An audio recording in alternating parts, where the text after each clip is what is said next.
That was the best animated episode of Jujutsu Kaisen, the best animated episode of the year, and one of the best animated episodes I've ever seen in my life. Jujutsu Kaisen episode 16 is an incredibly ambitious episode, but the difference in this particular episode comes with the execution keeping up with the ambition. Because as the director of the episode, Miso stated in one of his tweets that he received much more time to work on his episode than his friends did. As usual, the credits never lie, so these credits are from 3 consecutive episodes. Guess which one is for episode 16? Jujutsu Kaisen is such a screwed up production that lesser number of artists actually means a more cohesive and better cooked product. The incompleteness and errors just started piling up as we progressed through the episodes, and this is the break to that norm. But Manko man, doesn't this episode have incomplete animation? It just looks like paint animation. No. Right, that's an art style choice. If you don't like this particular art style of simplified character designs for the sake of prioritizing movement, that's totally fine. But saying that it's bad is an objectively wrong statement. And if you think that I am a SAKUGA tard for saying that, I don't give a shit. No one gives a shit, in fact. Episode director Miso is a SAKUGA tard. Series director Gosso is a SAKUGA tard. The goddamn mangaka of Jujutsu Kaisen, Akutami Gege, is a SAKUGA tard. So at every single stage of Jujutsu Kaisen's creative process, you have SAKUGA tards that don't give a fuck about your SAKUGA illiterate opinion. And that is also why I love Jujutsu Kaisen Season 2. It's a show made by fans of SAKUGA for fans of SAKUGA. There was no need to try something new with Jujutsu Kaisen Season 2. Season 1 had an established art style that worked for the majority of the fan base. But even with the terrible production schedule provided, a good amount of that was definitely spent to make the overall aesthetic a massive upgrade from Season 1. And that is best displayed here. Sometimes a series director's vision for a show comes forth better in other episodes than it does in their own episodes. For example, in Chainsaw Man, Nakayama's vision shown even better in Yoshihara's and Gosso's episodes. And the same thing happened here in Jujutsu Kaisen Season 2. With the creative freedom that Gosso is providing to the individual episode directors, the episode director here, Itsuki Tsuchigami aka Miso, has created the most visually competent episode of the entire franchise, comparable to the best that the series director himself has made. And the entire credit here goes to Miso. This episode was entirely storyboarded by Miso and entirely processed by him as the episode director, a stark contrast to the episode that came right before this one, which had 2 storyboard credits and 5 episode director credits. And 4 assistant episode director credits on top of that. And since this episode is entirely just Miso's unfiltered vision, he was allowed to make changes to the art style as he pretty much pleased. The main change coming from the character designs and the character supervision. Miso leaned heavily into the Kagenashi or Zenkage style here, which means shadowless, which pretty much means that the characters will only have a single layer of color in most occasions. Now this is a very popular style, especially among webs and animators. From a production point of view, it comes with its own pros and cons. The pros just being that, firstly just being that it's easier to animate because there's lesser highlighting and detail, and secondly because there's an inherent sense of beauty in simplicity. It's what makes Fate Strange Fake's art style so goddamn appealing to me. I never thought any other show would come out this year with art style on par with Fate Strange Fake, but this episode of Jujutsu Kaisen, it's like my favorite art style ever. Coming to the cons of Kagenashi, however, is that while animating Kagenashi designs is easy, it is not simple. Shadows are very useful to define volume. In animation where everything is an illusion, everything is flat, shadows help provide that volume. It's the difference between this drawing and this drawing. Both of these are literally flat and have 0 depth because both of these are 2D. But one of these drawings clearly have more perceivable depth than the other one. So now if you remove that extremely useful tool, the sense of volume now comes exclusively through line art and line placement. That is another thing that this new art style excels at. The line art is extremely sharp, it is really well defined and beautiful to look at, and pretty much as faithful to the manga's rough art as it can be. Ultimately, these are the best character designs that I've seen in Jujutsu Kaisen yet. Objectively speaking, I can't put it above episode 5 of the season and episode 13 of the previous season, but subjectively, this is my favorite look that any anime can have, so of course I goddamn love it. How about the other elements of the visuals? Because animation direction is obviously not the only element that benefits from a better schedule, and that can be seen here as well.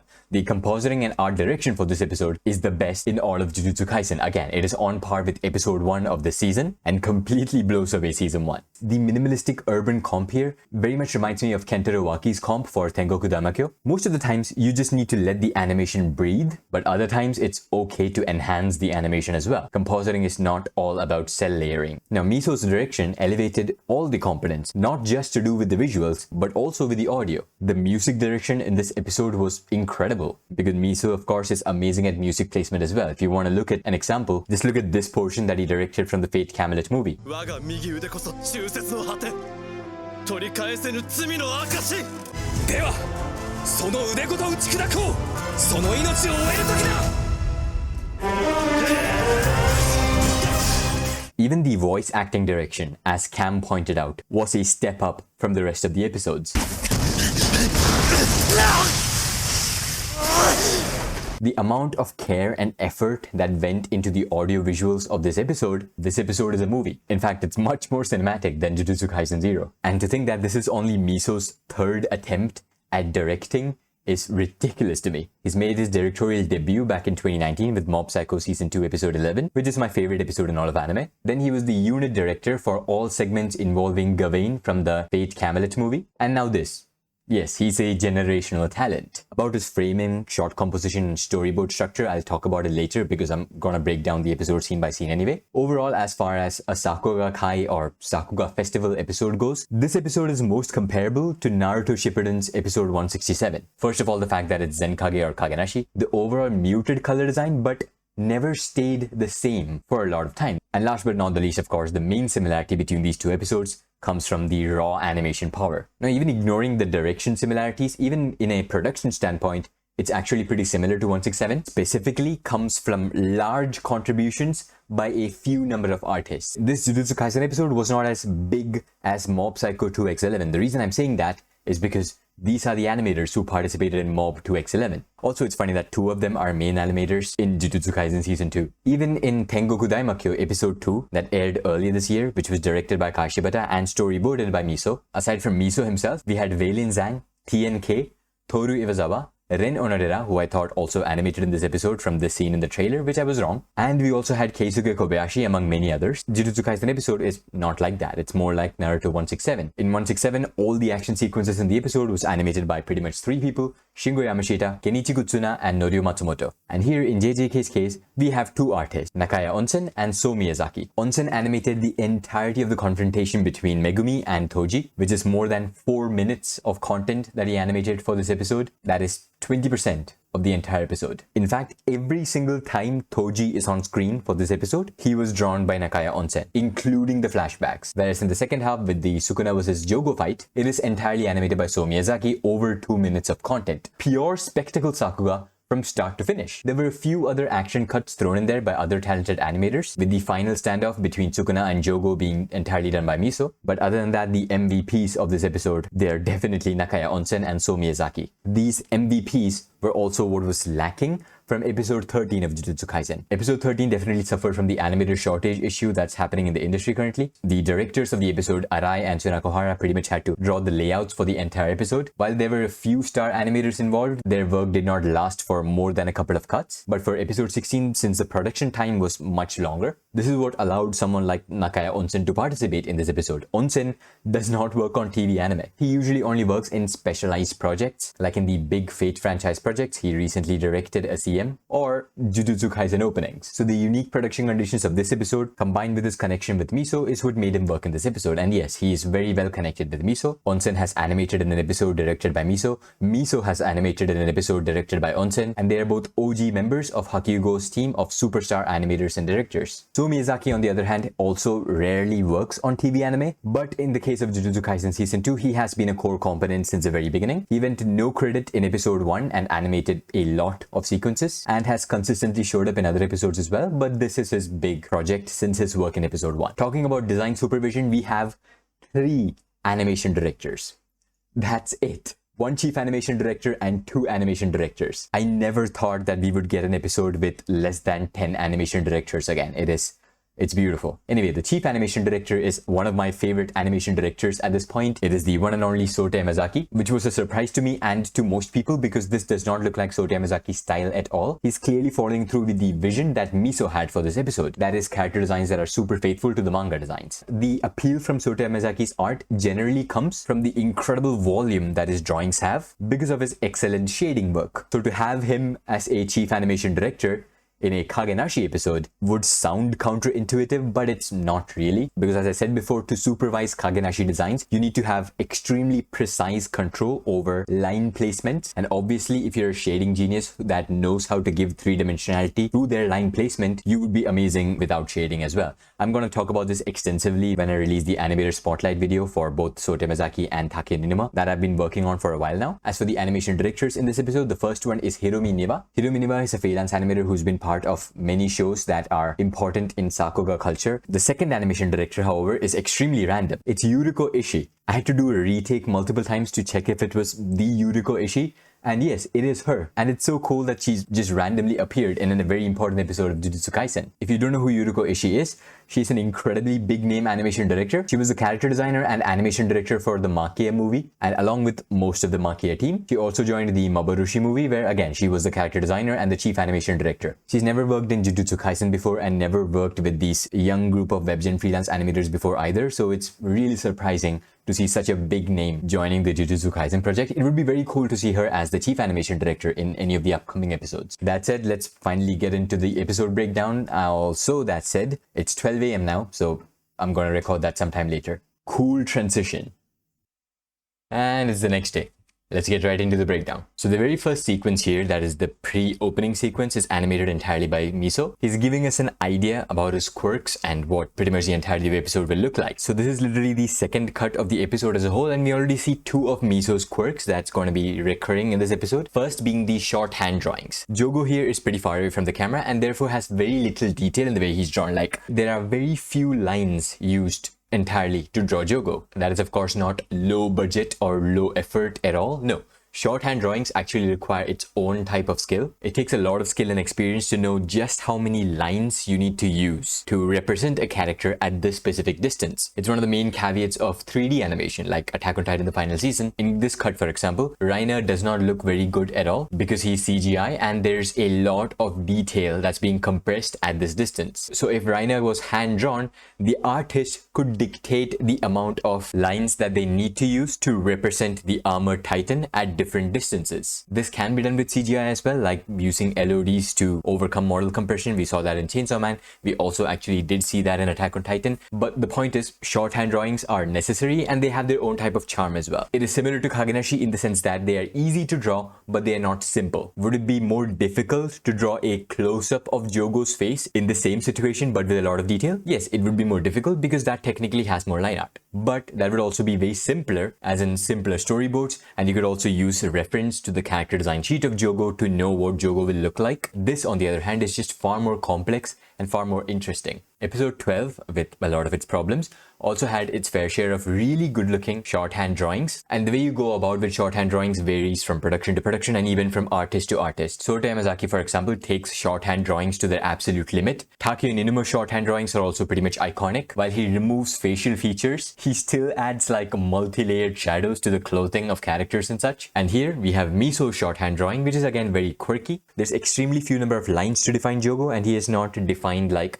the individual digits of his fingers or such, but it is animated, as in it is moving frame by frame. So that's very cool. The second Miso quirk here is related to his storyboard that just comes from the aspect ratio. So Miso loves to play with the aspect ratio. He uses it specifically to create tension. They don't last for long periods, they are short-lived, but that's honestly what makes them special. He's used these frame borders ever since like his debut, like in Mob's entrance, also for the darkness scene in Tengoku Daimakyo, and even for like a single cut to build tension before Maru charges towards the monster. In this episode, again, he's used it in multiple locations, starting from this. In the next cut, you can really see the Kagenashi designs in their full glory with the Sukuna close-up. So there are a lot of heinous Sukuna drawings in this episode, and starting from Miso, of course. Here you can perfectly see the transition again between a shorthand drawing to a close-up drawing. Here it's just 2 lines to define depth in his face. In the next drawing, you also see 2 extra lines on his forehead to define the tattoos. And in the next drawing, it's pretty much a close-up at this point, and yeah, that's a lot of detail. The foreshortening here is just so precise. Sukuna's head is closest to the camera, and that is so well conveyed by the perspective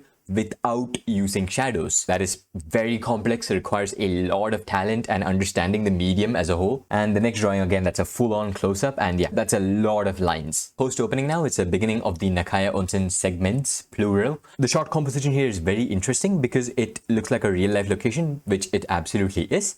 And in this specific case, the accuracy is off the charts, which I'm guessing is because Miso did go on site and take a lot of pictures to use as a reference for his storyboards. This could be one such picture, like he probably crouched to the ground and took a photo from this specific angle to compose the shot. As soon as we can no longer see Toji, Fushiguro just turns around and his expression changes because, yeah, Toji's there. Miso's storyboards are pretty much attention-demanding storyboards, if that makes sense. It's also similar to a scene that I really loved in Arifumi Mai's episode as well. Very little detail again. There's nothing really to define depth or such, but it's the simplicity is just so beautiful. And I also just realized that he was actually going to call Demon Dog. This cut again really stands out to me, again with the foreshortening, the volume that this cut has, despite again not having any shadows. Well, there's like very few shadows like this here to show that his jaw is above his neck. To show this depth, yeah, that's what this shadow does. Similarly, the hair as well, to show that his hair is in front of his forehead. But with everything else, like the foreshortening on his arm here, the finger is very close to the camera, it's humongous.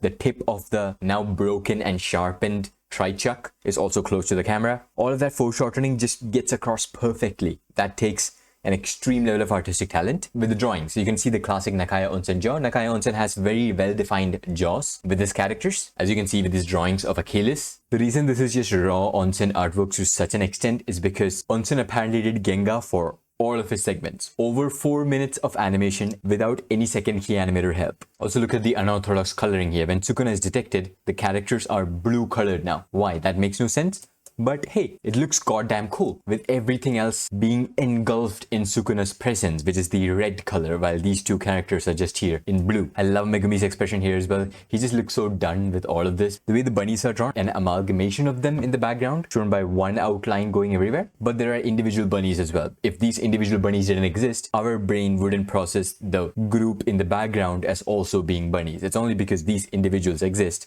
that we can tell that those are bunnies in the background as well. Also, I absolutely love the spiraling bunny cut, very much similar to this cut by Onsen as well. I guess spiraling effects animation is just something that he likes to do. Again, the sheer quantity of effects here is actually quite large because apart from the group of bunnies, there's also bits and pieces of bunny everywhere. Just enough individual bunny drawings to always let us know that yes, this is a group of bunnies. Also, the outlines on the bunnies, they are very unique, very curse-like. Apparently this crossflare and with the circle is a Rurouni Kenshin reference. I don't know. I haven't watched it. I'm not really interested in watching the new one either. It does not look very visually appealing compared to the old Rurouni Kenshin. Megumi's body language is just animated so well. The way he looks up, pushes his body up, and then immediately he sort of gets set pose and goes. The bunnies use this transitions again. Now, this sequence, again, Nakaya Onsen, from an animation point of view, is my favorite sequence from this episode and quite possibly my favorite in the entirety of Jujutsu Kaisen as a whole. This is just Miso's storyboards and Onsen's animation coming together absolutely perfectly. I can't really say Miso's storyboards entirely because Onsen also deserves credit here from a direction point of view. So apart from the animation process, Onsen also did some restaging, including some scenes where he just made 3D layouts for the backgrounds to get a better understanding of the space. It's a sequence that comes later that showcases that even better. But overall, Onsen did so much work that it wouldn't be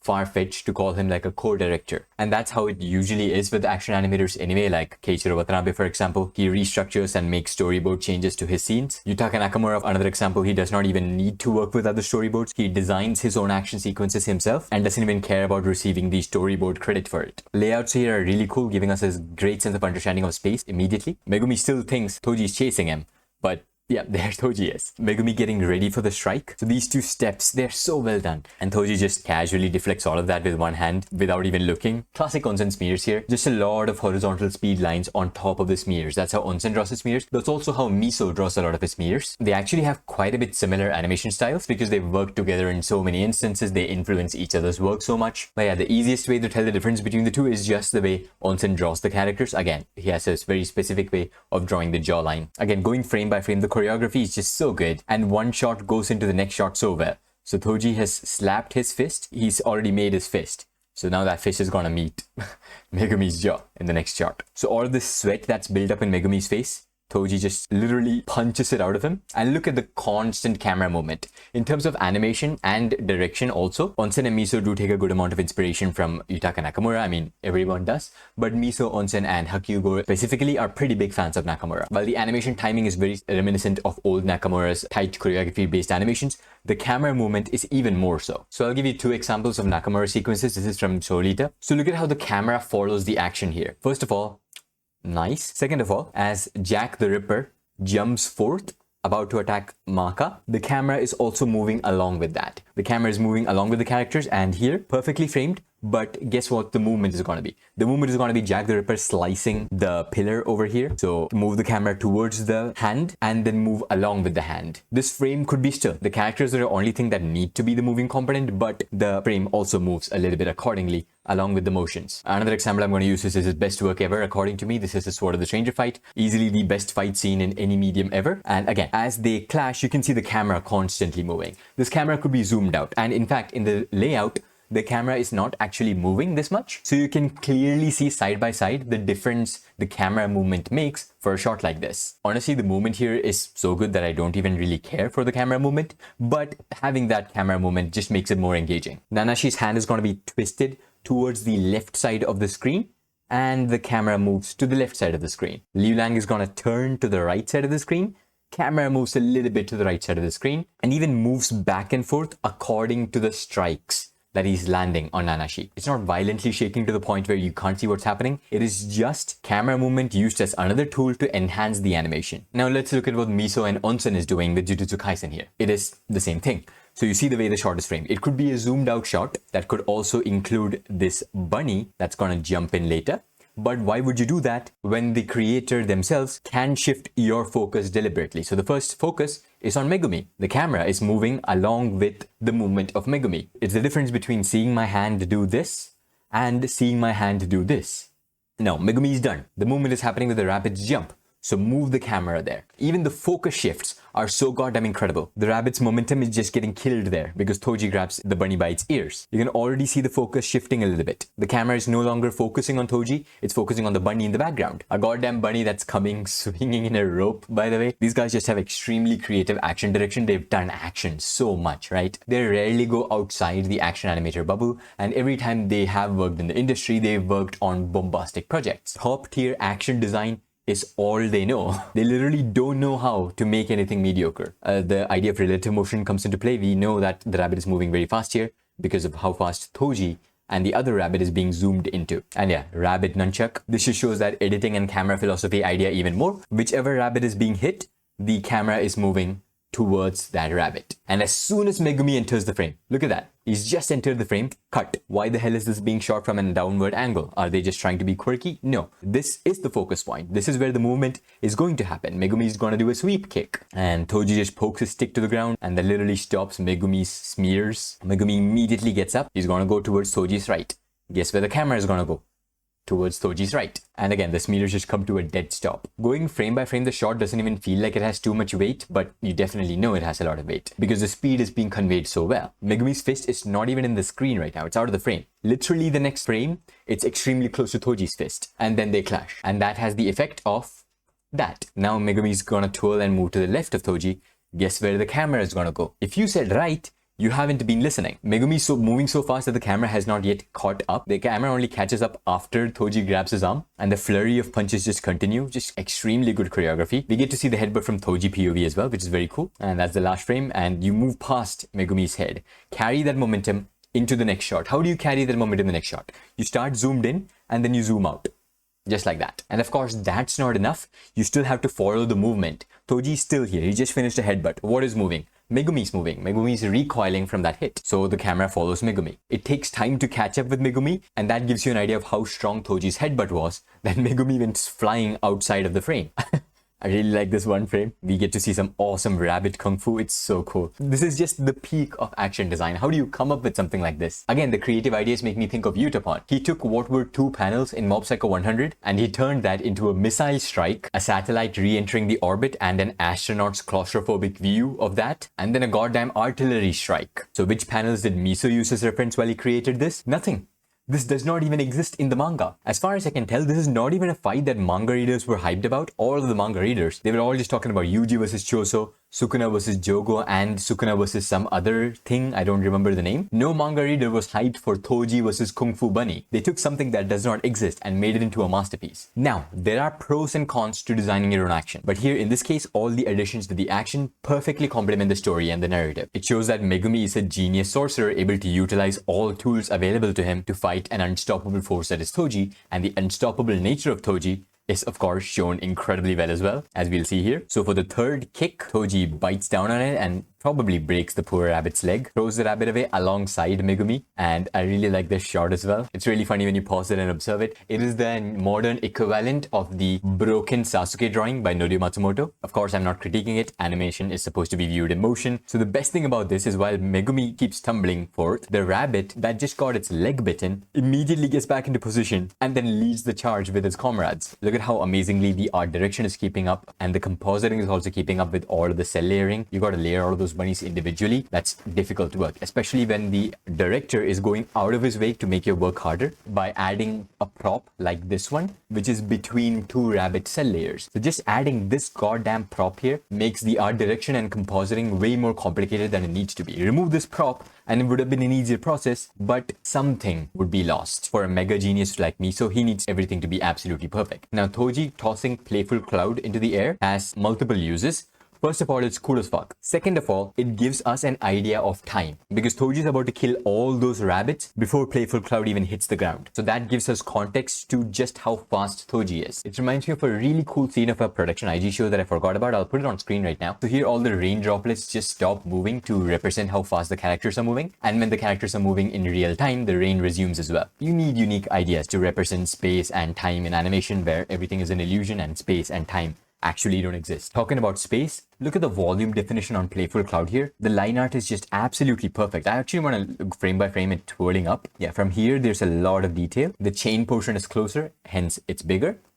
And at this point, it's pretty much horizontal. And then the pointy tip comes closer. When the pointy tip comes closer, he is utilizing shadows here. Shadows helping a lot with the volume. And also this light flare that lasts for a very few number of drawings. Awesome compositing here, by the way. That slight edge lighting with the white. I don't know if that's an animation thing or a compositing thing, but the way the falling moonlight is illuminating at different levels, that's definitely a compositing thing, and it's done very well. Really cool build up with the stomp here, held for a lot of time. And then the cut is with a completely different shot, zoomed out very abruptly. It's actually two cuts.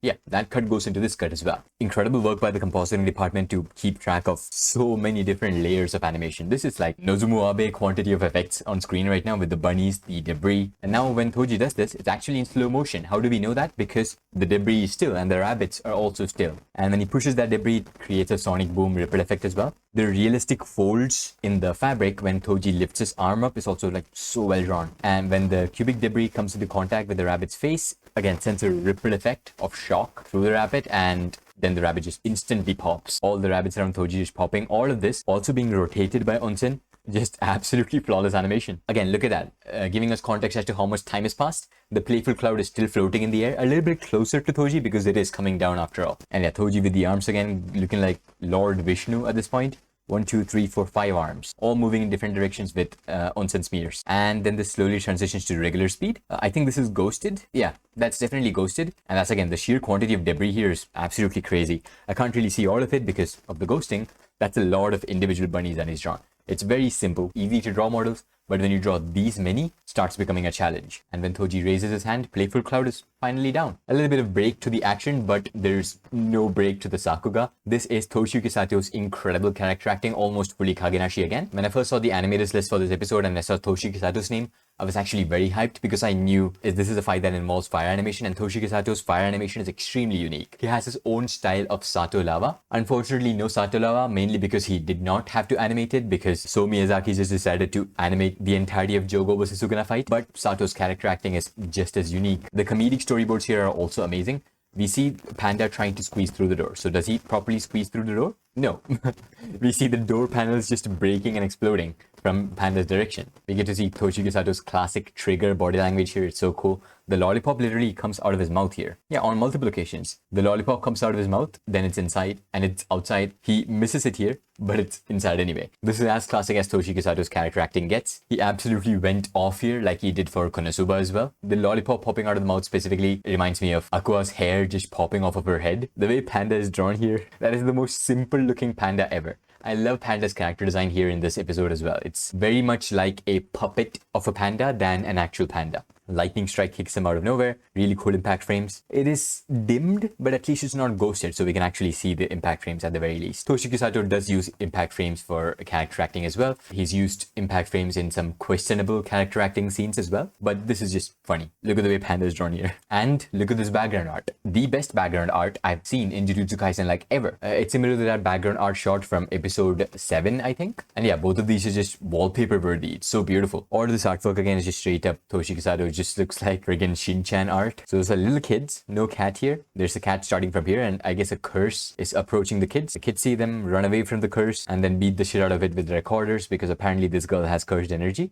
Lovely box cycle here. It's animated in 6s. So one drawing is lasting for 6 frames. That is very less fluidity, but again, that's all you need to show a walk cycle in this specific context. Now he's animating it in 2s and 3s, which is more standard for Sakuga. I love the character acting on Panda here again. He's just so goofy. Just look at that. It's so funny, man. It's clear that Toshiki Sato got 100% creative freedom while he was drawing all these characters, and when Sato gets full creative freedom when it comes to character acting, he always pulls off some iconic shit. Love the detail in the eyes here, the eye movement showcasing what the character is thinking here. Toshiki Sato has done this on another instance in Jujutsu Kaisen with Mahito's character acting, again mostly focusing on the eye movement. The amount of acting references that he must have used to see how eyes specifically move, insane. These two cuts of the two characters turning towards the camera, they're animated by Issei Araraki, another character acting focused animator. I don't know whose decision was it to make Panda look more like a puppet. I really like it. More Kagenashi designs drawn to perfection, including this Panda shot again. Panda is definitely the character that looks the most different compared to his usual self in this particular art style. Back to Onsen's work, and these portions are the ones where I said that Onsen did his own CGI background layouts to get a better understanding of the space, because it is incredibly complicated. The sequence does not just have a lot of erratic cuts and such, it has a lot of verticality as well. So to just have a general understanding of this entire space, like this is where they started fighting. To show how powerful this jump is, the camera shakes accordingly. The movement of one shot seamlessly transitioning to the next shot, which is framed completely differently. And Toji does a punch into a backhand, and the power feels so powerful because of the camera shake again. And that camera shake is taken into the next shot as well. Megumi just goes tumbling towards the screen. There's a cut there, but it looks like a rotation because of how seamless the cut is. Everything is hand-drawn as well. The truck is hand-drawn. The truck is still hand-drawn here. And the car is also hand-drawn. A really cool shot composition again from the inside of that car. The truck comes into collision with the car, but then in the next shot, showing a retake of that same action again. The animation here is extremely dense in the sense that it's quick cuts, and a lot of information is in those cuts. But everything is still flowing extremely seamlessly. Miso just has the ability to do that. The cuts for Mob Psycho episode 11, even with the content itself being extremely challenging, you're dealing with a guy who can teleport. In Fate Camelot, however, he had a completely different approach. Instead of cut, he just animated a single long cut of extremely high quality Sakuga. So not only are these guys geniuses at direction, storyboard and animation, they're also geniuses at editing. I wonder what he's gonna do with the manhole cover. Is he gonna throw it? Yes, he's gonna throw it. Such simple movement like this has such good character acting. Yeah, here comes the frisbee manhole cover flying towards Megumi. Also love how the art direction is actually keeping up with all the animation. The animation can only do so much. Like this truck and the car here, the collision is still animated. It's not part of the background. It is drawn by Nakaya Onsen. But these fallen over chairs here, that's not animated by Onsen. That's the background art. Even in awful schedules, when the background art perfectly keeps up with the animation, big props to the art direction and compositing team as well. Nice bit of background animation here again with the ledge. That ledge could have been a still frame. Onsen did not have to animate that, but I mean, of course he did. That's actually a manhole cover. He's balancing a manhole cover on top of Playful Cloud and launching it using Playful Cloud. Then seamlessly transitioning to a goddamn truck. Because of course, that's the next logical step, right? You throw a manhole cover. What do you throw next? a goddamn truck. This cut, again shown in the trailer, I think I predicted back when the trailer released that this was animated by Onsen. It could have been an appropriate guess if anyone thought it was Miso again. Look at these lines on Megumi's hairline, compare those to these lines. Look at what this FX animation looks like here, compare that to Miso's FX animation. I think this is ghosted. Yes, that is ghosted, unfortunately, but it's still very cool to see the playful clouds chain from this perspective. Great foreshortening again. Gosh, the perspective animation here is just so amazing. Strong build-up and release here as well. Wow, so cool. And since Megumi is twisting his body towards the left very hard to dodge Playful Cloud, you actually see the twist being carried forward in the next cut as well, and seamlessly transitioning to the next cut as well. It's so amazing. It's so beautiful. Really nice artwork. Awesome perspective animation here. You could cut yourself on Toji's jaw here. So sharp. It's also so cool he moves away the table. And the way the rabbits, look at that.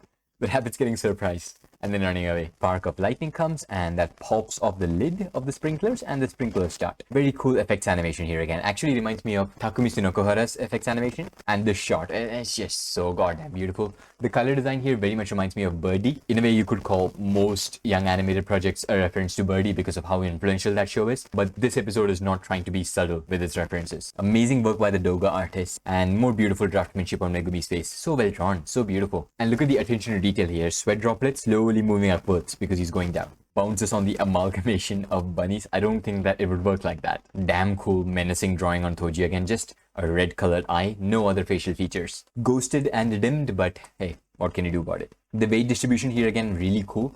How Megumi is getting pulled by the waist, because he is getting pulled by the waist by his frog. The weight distribution kind of reminds me of, you know, how Attack on Titan ODM gear scenes are animated, where the characters are being pulled along their waist. And this is one of those shots that I was talking about that is personally photographed by Miso himself. Look at the perspective on his hand here. That hand is so well drawn. Really cool fight writing as usual. With all of the Jujutsu Kaisen fights so far, they've been very well written. Megumi figured out how to transition one of the bunnies into bottomless well. So Toji's foot basically goes down, which is what makes him stab Megumi in the stomach, where the aim was actually at his heart, and that would have obviously killed Megumi. Again, because you're coming to a dead stop, all the sweat droplets from Megumi's face just detaching from his face and moving forward. Another full Kagenashi shot that I didn't appreciate until now, and I like how snappily Megumi's expression also changes. Again, amazing work by the Doga artist as well. Awesome draftsmanship again, and this is as classic as Nagaya Onsen's designs can get. This is another photograph reference by Miso, and since this is a flashback, it has this entire idea of being a photograph. The colors are even more muted here to make it look like a filtered photograph. Another photographic reference of Miso. I don't really know how much of the photo actually made it directly into the final product without any painting whatsoever, because how would you even go about painting a structure like this? Amazing still frame here again. The volume is just so good. Megumi is actually getting ready to use his sacred treasure, I think it's called, that he has almost used in multiple occasions at this point. So he did risk his life to beat Toji. Couldn't happen. So now he just has no choice but to kill himself to also kill Toji. Awesome volume on Toji's lips here. Usually you just draw the mouth here and call it a day. But clearly this is a realistic perspective as to how the lips will look from this angle. And Toji stabs himself in the head and then goes tumbling down. Another POV shot of Toji. Last thing he sees is his son's face. And with that cut and Toji's death also ends all of the Nakaya Onsen segments of this episode. Exceptional work, I would say career-defining work. In fact, moving forward, whenever we do get to see Nakaya Onsen's work, this is what will be pointed out first as his magnum opus. Now, starting from this cut is Miso's animation again. While there is a big segment in this episode, which is a standoff between Jogo and Sukuna, Miso focused all of his animation talent into. He also took over the role of filling in the gaps left by the other animators. So now that Nakaya Onsen has finished animating, some of the scenes animated by Miso. Later on, while Jogo is destroying everything, some of the scenes in the between animated by Miso. Again, the episode director should not be expected to do that. The episode director or the storyboard artist should not be expected to animate anything. Like in Tengoku Daimakyo,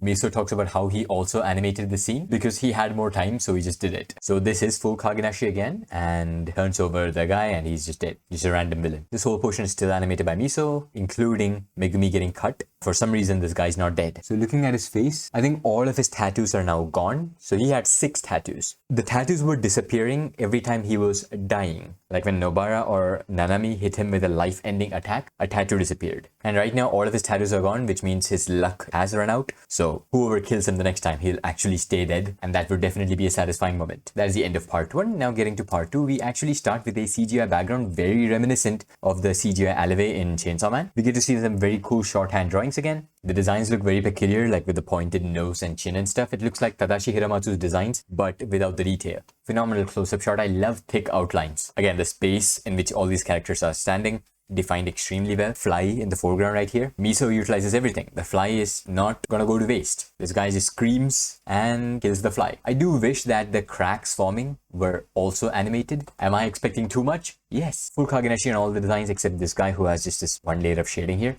But just from the subtle character acting on the characters, you can tell what they're thinking.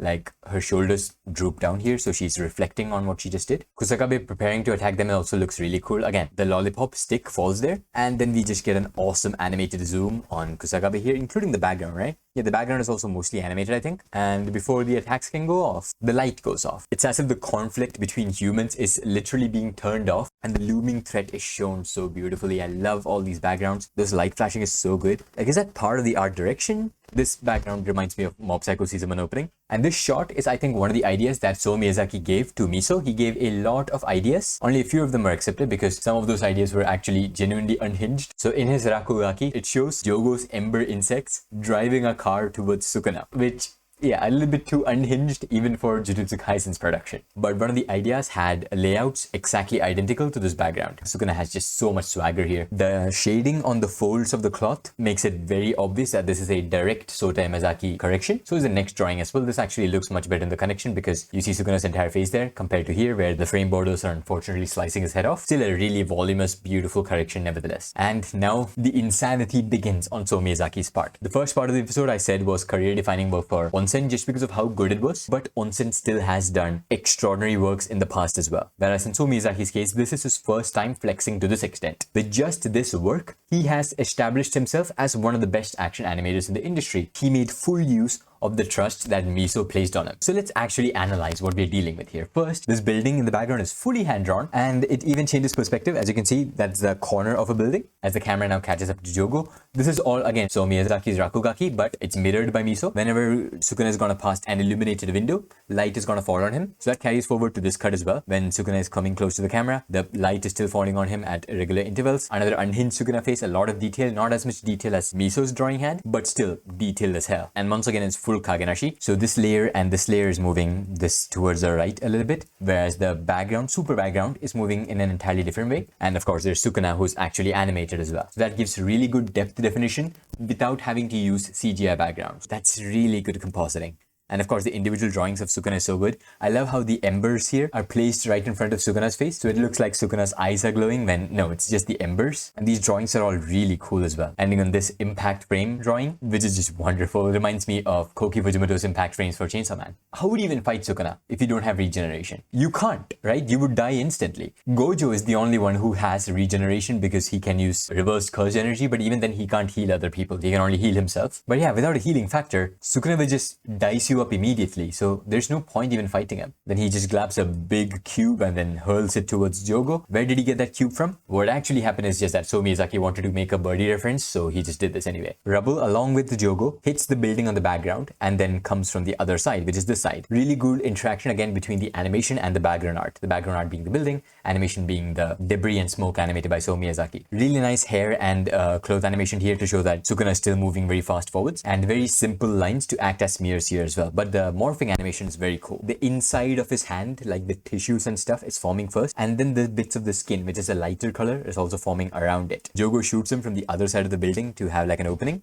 I mean, if you're ghosting to this extent, might as well just make the screen black. Like, don't even show me the anime at this point. It just makes me sad. But yeah, on the other side of the awful ghosting and dimming is a very cool cut that I wish I could see. Cool bit of environmental storytelling. Hakyugo's advice given to Kazuto Arai not to focus just on the characters, focus on the surroundings as well. And of course, Miso is part of the same team. He does the same thing here. There's a focus on a public thermometer, which just increases in temperature, going up to 99 degrees, which is probably the limit that the thermometer can show. And that's also the reason all these clothes are just burning up inside the building. Not because Jogo's lighting them up, but it's because the base temperature is just so high that clothes just catch on fire at that temperature. Which makes me wonder why Sukuna's clothes are not catching fire. Those are regular Jujutsu sorcerer clothes. I mean, would I rather see a naked Sukuna fight? Maybe. The door in front of Sukuna is getting superheated and then it just melts and the animation is just so fluid again. The camera tracking works perfectly here. The cut carries forward Sukuna's momentum. My god, this is one of the most impressive cuts in this entire episode as a whole. I don't even think there's a 3D reference used here because it's way too complex to even have 3D layouts for this. Look at all the individual details. detail. All those chairs, that desk, the TVs as well, to have such a good understanding of depth and space in general. There's a fire extinguisher here as well. That's so cool. Even this cubicle in here. So he's built like a conference room inside the space. You can see like there's a projector on the wall and a bunch of chairs and a big desk as well. He's realistically defined and simulated space within the space that he's already created using his own background animation, and he animated that frame by frame. The background animation then transitions to a fully smeared, lineless drawing of Sukuna, very reminiscent of the way Ko Yoshinari draws his smears. Jogo is again a little bit more traditionally drawn as far as So Miyazaki's artwork goes, and towards the screen comes a phenomenal Jogo punch. And this is again Miso's masterful action design coming into play. He finds time to add a simple bit of hand-to-hand combat choreography between these two Dragon Ball Z-esque beings, because now that they have come closer,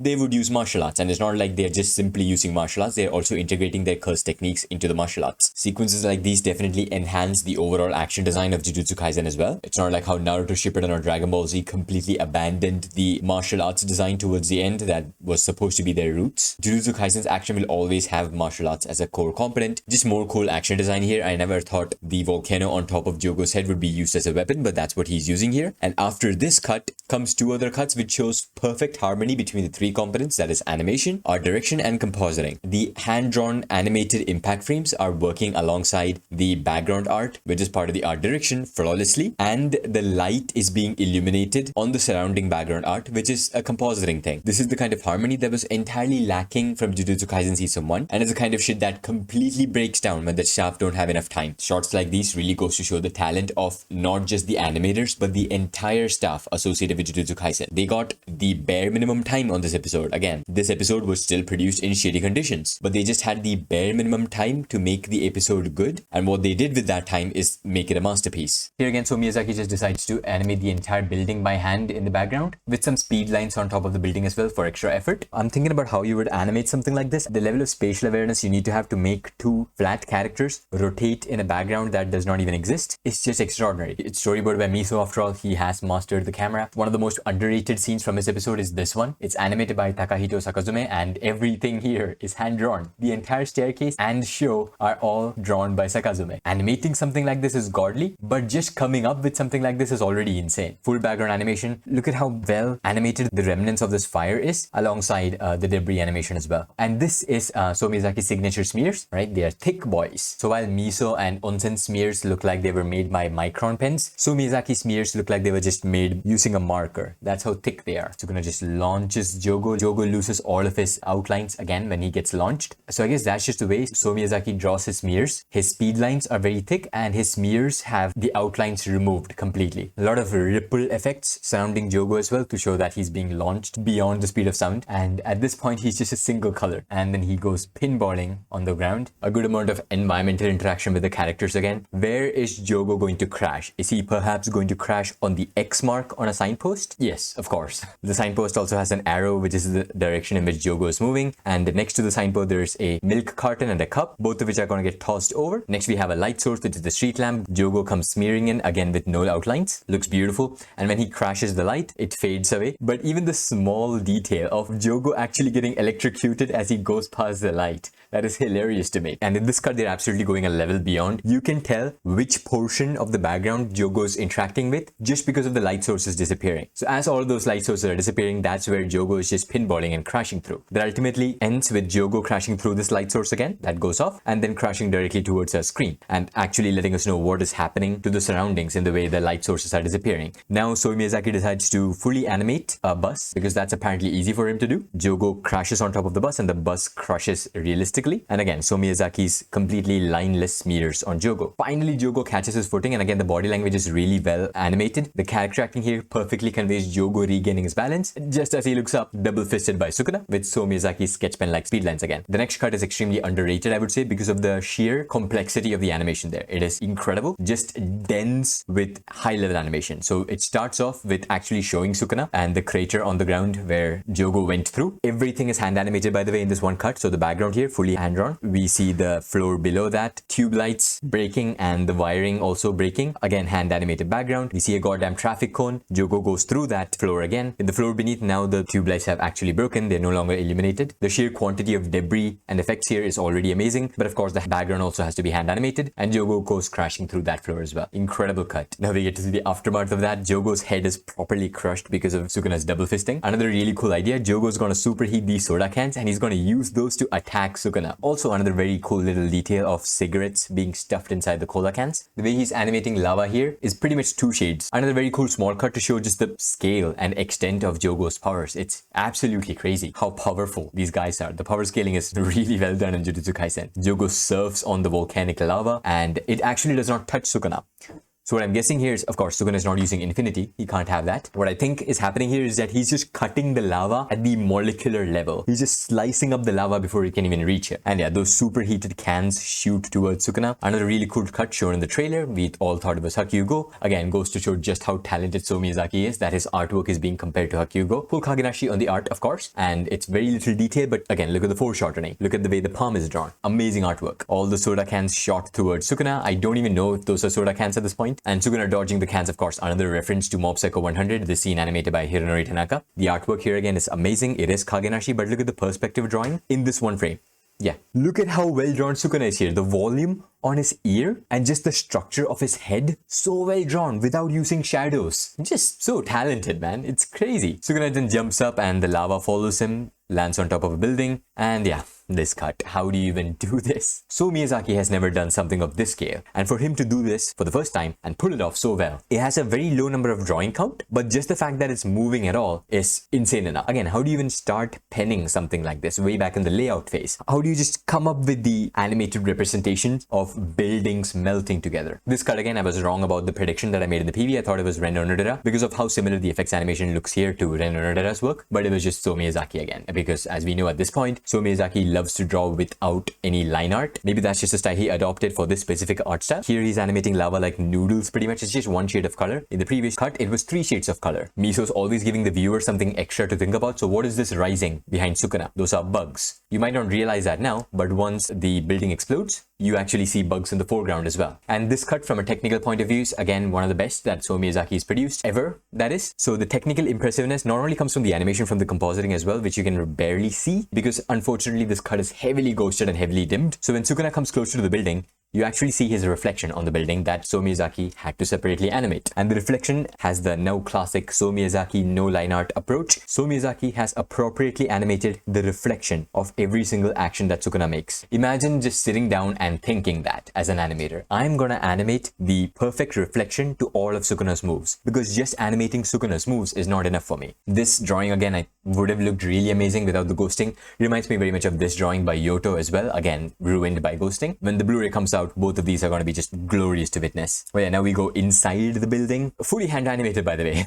No CGI whatsoever, everything hand animated. We get to see a close-up of the bug, then diffusing. I guess the bug is getting sliced in half. Then Sukuna just slices all of the bugs in half and they explode. Transition to this shot, again, the lava turning into fingers, and this again. Just look at the sheer scale of the animation. Just the very idea of fire morphing into hands and smashing 2 buildings together. Just the ambition in itself is insane, and the execution so flawlessly keeps up with the ambition that it's really is some of the best animation that I've ever seen. And from the spaces where the lava is seeping out before the hands are formed, in those spaces the buildings are empty because that area has just been burned off by the heat. And the way the fluid lava hands are forming, I feel is a reference to 167 of Naruto, where Naruto also creates gigantic hands made out of chakra. When the hands tighten the grip, you see more of the glass panels breaking, and a really good choice of having the glass panels that are breaking being fully reflective, that is fully white. This cut again being a little bit more of a direct homage to Naruto, I would say, this being the iconic pain cut by Norio Matsumoto. The line art here is of course absolutely exceptional. No clean lines whatsoever. It's very rugged, which carries Jogo's emotion really well. It reminds me of another scene from Jujutsu Kaisen earlier this season. That scene, while being one of the best bits of character acting in the entirety of the show, is still artist unknown. I really wish that scene would get credited. Again, mouth anatomy has been consistently incredible in Jujutsu Kaisen season 2 for some reason, and it continues here. That's awesome. And Sukuna actually puts his his guard up. And once the two buildings do come crashing together, it's just an explosion of debris. Just take a moment to appreciate the sheer quantity of effects animation here. There's going to be a lot more debris when Sukuna cuts through everything, including Jogo's footing. Just notice that he actually also cuts off Jogo's arm here. And this must be the most cruel and meta way to humble someone. Sukuna pulls off the forbidden T-pose into troll face move. I mean, if you get hit with the T-pose into troll face, you lost. Jogo should have given up way earlier. Really cool camera moment here again. It's a first-person shot of Jogo, and this is literally what Jogo sees. Also, ideas such as this one really takes you into the mind of the creators. These artists are still very young. They are internet intelligent folk. They themselves like a little bit of trolling. This is the most direct birdie reference that this episode has. The birdie scene in question was animated by Shingo Yamashita, and I don't think I need to point out the similarities, but the art style here is one-to-one birdie's art style. It's nothing like Jujutsu Kaisen art style. Even looking at the stuff that So Miyazaki himself has animated in this episode, this still looks completely different. From a technical point of view, it is again one of the best things that So Miyazaki has produced in this episode. I told you, right? It's non-stop, high-quality, spectacle Sakuga from start to finish. That's what So Miyazaki pulled off here. It's like the goddamn Ryo Onishi scene from the Dragon Ball movie. So the glass panel explodes and in comes both the characters. The drawings on Sukuna here are just so goddamn cool. And he's just dribbling Jogo. Yeah, he kicks him twice, just carrying him forward like a football and then kicks him up. Now that I've talked about the character animation, I of course also have to talk about the background animation. These tiny illustrations of the buildings in the distance, also done by So Miyazaki. Very cool representation of the buildings using just blobs of ink, I'm assuming. The background animation is absolutely insane. Just like a small plant decoration here and a bunch of lockers here as well. It is another office room. There's this monitor. There's this office chair just gets stumbled on the ground and gets broken into pieces. So much detail compressed into this one cut. And then Sukuna comes in again with one more unhinged face. Again, full Kagenashi with just a slight bit of highlighting here. Crazy artwork. I like the ease into the motion here as well. Not in the sense that it's moving past the camera or anything, just the speed in which their clothes start moving abruptly. So here Sukuna is not moving him too fast, but now Sukuna is pushing him very fast because the cloth moves more rapidly. More incredible interaction between the background art and the animation itself. All these glass panels popping out of the building, animated by Miyazaki. And Jogo is making a very similar face to the face he made when Gojo tossed him. Jogo is just unlucky. He fought the strongest being in the verse and then fought the second strongest being in the verse. Constantly taken through rubble, but of course that's not enough. So for So Miyazaki, he also has to animate the reflection in the background there, tongue out here, because his face is being squished by the foundation bars of the building. Eventually he burns up some stuff as well. The smoke rises up and thus ends So Miyazaki's segment. Easily the best animated sequence of this year by a single artist. I would say this and the Nakaya Onsen segment with the bunnies are on the same level. And I'm so glad that So Miyazaki got this opportunity because his previous work in Jujutsu Kaisen was not representative of his skill, let's just put it that way. But this is genuinely one of the best pieces of animation I've ever seen. Amazing character acting on Jogo again. It's artist unknown last time I checked. I'm gonna check it again. And yes, it's still unfortunately artist unknown. So his jaw detaches on one side and is just hanging by a thread on the other side. Awesome art direction and comp here. And yeah, look at the line art on Jogo here. And the disrespect is just crazy. Jogo's face has pretty much formed here. Like it's still at least attached, but it's not fully formed yet. And you can just see how angry and frustrated Jogo is just from the eye close-up. Next we cut to the group effort. Remember how I said Miso is just acting as a fill-in for other animators, and that's what's happening here. Here for this whole segment, all of Kusakabe and Panda's side is animated by Miso, while the other parts are animated by other animators. So starting with this cool character acting bits, it's all by Miso. This cut of the building exploding, beautiful effects animation. I'm gonna guess it's by Gem. It is presumed to be Gem, but I'm for sure that this one cut is definitely Gem because Gem takes a lot of inspiration from Utapon, and those are Utapon cubes. It has very similar to Utapon-esque cube timing as well. Look at his cut from the Chainsaw Man PV, for example. The next cut, however, is a little bit more unique, and I'm assuming it's by Ajin again because Ajin is credited for this episode. Ajin was one of the most surprising talents of last year. He animated in Mob Psycho 100 Season 3 and also in Chainsaw Man's 5th ED sequence. The animation is so good that it looks CGI. That is the mark of an exceptional animator. If they are able to flex their 2D animation so well that it pretty much looks 3D, there's no bigger flex than that. Ajin's effects animation from that one cut in Mob Psycho was also really cool. Again, I'm just guessing, of course, because at the time of recording it is still presumed, so I don't know for sure. We go back to Miso for the single cut of Kusakabe and come back. I'm assuming this is back to Gem, and I actually think I noticed some animation errors there. So I think that's a coloring error. The way this fades out and then fades back in, I think that's a coloring error. I don't know if that's deliberate. So really cool Norio Matsumoto or Keiichiro Watanabe-esque effects animation here, which I'm assuming is from Gem again, and this is some of the best morphing animation I've seen this year. Morphing animation is usually associated with body horror elements, but here it's just a building morphing morphing into a meteor. How often do you see something like that happen? So the way the explosion starts spinning really fast and then just eats up the entire building from the bottom up to form that meteor-like thing is so fucking badass. Back to Miso, of course, for the character acting segments, and I love the character acting on Panda here. Really, really cute. Look at that face. Panda is a cursed corpse, but it's so hot that it's making him sweat. Now coming to Ryo's animation, again presumed, but it's pretty much confirmed, kind of presumed. Cubic debris, of course, because Ryo is a big fan of Utapon's animation. I particularly love the compositing on all of these individual debris, really well done. And yes, the meteor is just absorbing everything. It's kind of similar to Gojo's blue technique in that sense. And just the strength in the character acting here, so cool. And this cut, yes, I don't know how Ryo is doing this. I'm not even talking about Sukuna skating past the screen or the gigantic meteor that he has to animate. No, I'm again talking about the backgrounds, because those look like 2D backgrounds to me. That's definitely 2D background animation. And I am at a loss for words as to how one person would animate that. I wish I had the layouts for this or the production materials. I hope Ryo does release that at some point, because I genuinely cannot wrap my head around how one person would hand animate all of those buildings in the background. It just doesn't make sense to me. Maybe it's 3D layouts that Ryo is drawing over,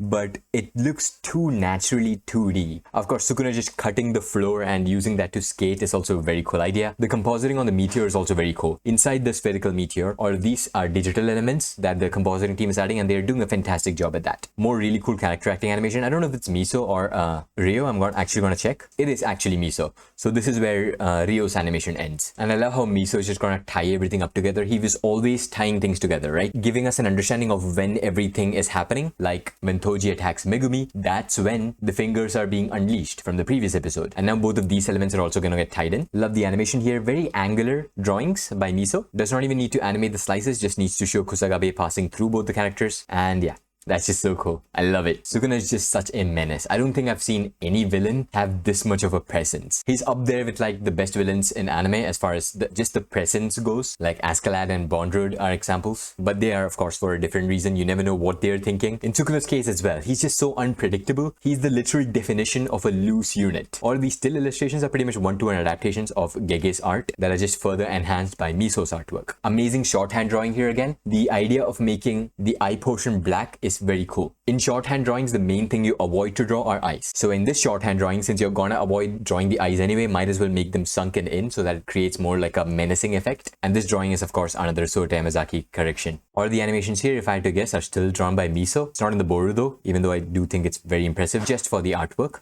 Just look at that face. He's just so happy to be able to torment people. And if you look closely, Panda and Kusagabe actually run even before Sukuna claps his hands, and then the meteor comes crashing down. Extremely beautiful shading on the meteor as well. Shows the effect on the surroundings, cars exploding, flag burning. Another extremely cool shot. Love the multi-layered smoke effects here. It's not even animated. It's just 3 different layers of smoke that's being revolved at different speeds. Extremely cool art direction and compositing. Direct Sota Yamazaki correction again. Gorgeous. Look at how quirky these designs look. The scenes starting from here again are entirely animated by Miso, and what he's able to pull off is some of the most gorgeous effects animation I have ever seen. This is the best looking fire in anime. There, I said it. To have like 4 different layers of shading on the fire with the hints of purple and green seeping in as well, that people thought was a coloring error, but that's definitely like artistic intent behind doing that. And look how beautiful the compositing is here as well. I know it was a little bit divisive, especially with the fire arrow scene. The compositing, that is, people prefer the raw look a little bit more. I like both. I would say the final product is a little bit more appealing to me just because of the colors. As for the comp, I'm completely indifferent. I love raw comp. That's why I love Mob Psycho 100. I also love heavily composited stuff. I've sucked Yuichi Tarao's dick enough times. If I had to pick one, I would definitely prefer a rawer animation style, but this is not even heavily composited. It's just the right amount of compositing to enhance the animation. It reminds me of Tengoku Daimokyo comp again. And if the animation is just getting enhanced, there is no reason to dislike it. The one thing that is being affected here are the shadows. So the shadows so far have been hard shadows, very hard edges, but now you see soft shadows. But that again is totally fine by me because it was the exact same approach used for Mob Psycho 100 shadows, which I always found to be very unique. And oh my god, the fire fire movement.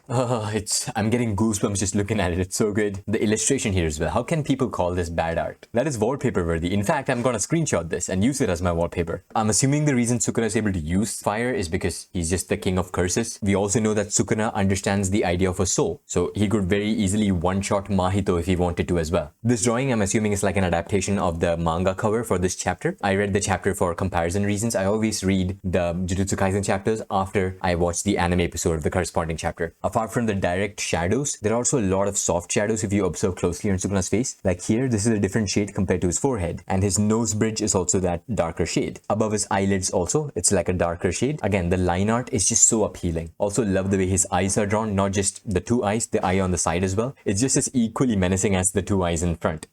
This is just porn. I could actually jerk off to this. It's not possible to do this without references, no matter how good you are. I'm sure the animator would still prefer references, recording themselves from this perspective and animating the hands accordingly. Here's an example of one of the references that Dorian Colon used. And yeah, the way he's just twirling all that fire to then combine with the ball in the center is so cool. Then he just gently places that fire in the center, and then the glass just melts. I searched it up. I think glass melts at 1500 degrees Celsius. That's pretty hot. This cut again, of course, it's special. Aspect ratio changes to build tension. For this specific cut, I do prefer the hard shadows in the PV version, but this still looks so amazing that I don't really care. I don't see this as an upgrade as much as it is a welcome change, I would say, because this is more appealing to the masses while also still being so technically impressive that it's appealing to nerds like me as well. Again, I really like the purple elements within the fire as well. Just the fluidity in this cut is beyond ridiculous. It must have taken Miso the most amount of time to animate this cut out of all the cuts that he animated in this episode, because that fire is just so complex to animate. So much line work in that fire. Jogo's attack looks much simpler, but the artwork is still gorgeous. Miso did get help here in terms of artwork. That is, it's not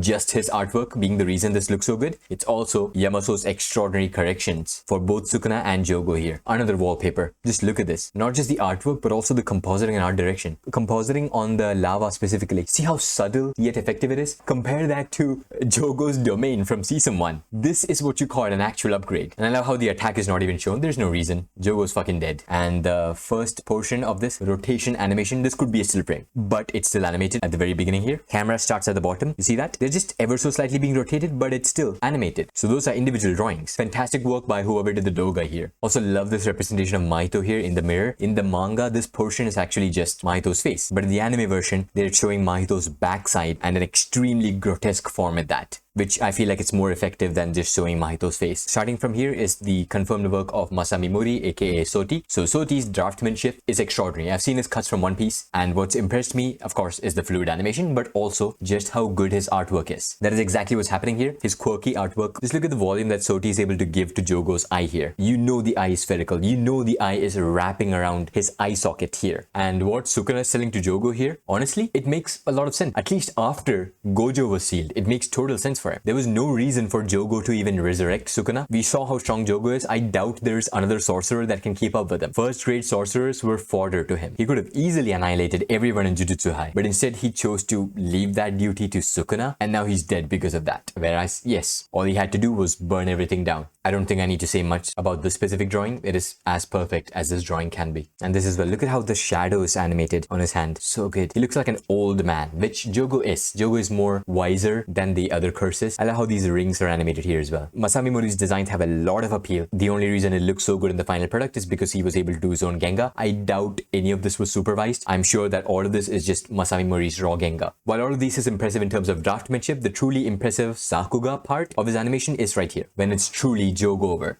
The fire animation here is actually pretty reminiscent of Nakamura, but it has that transparency to it. It's not opaque fire whatsoever. And how many layers? 3 different layers of shading on the fire. This looks gorgeous. Love the way the animation interacts with the CGI background as well. That's a really good CGI background. Yeah, it's a little bit choppy, but the choppiness moves along with the animation very well, so I don't mind. And when this Uraume character comes in, a little bit of untold storytelling, because Uraume is only down on one knee, but Sukuna is still not cutting her or his head off. And finally, the last portion of this episode is this king. I don't even really know know what it is. It might be on Sukuna's side for all I know, but this guy just say, wake up, shitty sorcerer. So I'm assuming Fushiguro summoned it, because we've never seen that before on the curses side, right? By the way, this feat animation is by Sota Shigetsugu, or Hone Hone. This is the only portion he was able to animate in this episode. He also did animate like a cool Nanami sequence. He animated the layout for that in 2 days. And not even this, which I'm sure he had more time to work on, is truly representative of his work, even though this is quite a bit impressive, right? I don't know if he used feet reference from somewhere for this. The blood flowing is also really well animated, and the character acting on this guy is also really good. Megumi looks dead here, but of course he's not dead. Even if he's very close to death here, I don't think Sukuna would let him die. I'm sure that Sukuna can use reverse curse energy, so he surely might also be able to heal others. And I'm assuming his end goal is like either to fight like a fully developed version of Megumi that's on par with Gojo's level in terms of strength, or just take over Megumi's body if he's somehow able to do that. But no, vessels are not very common. Yuji is like 1 in a million, so I don't think he can take over Megumi's body. But one thing is for sure, that Gege is constantly reminding us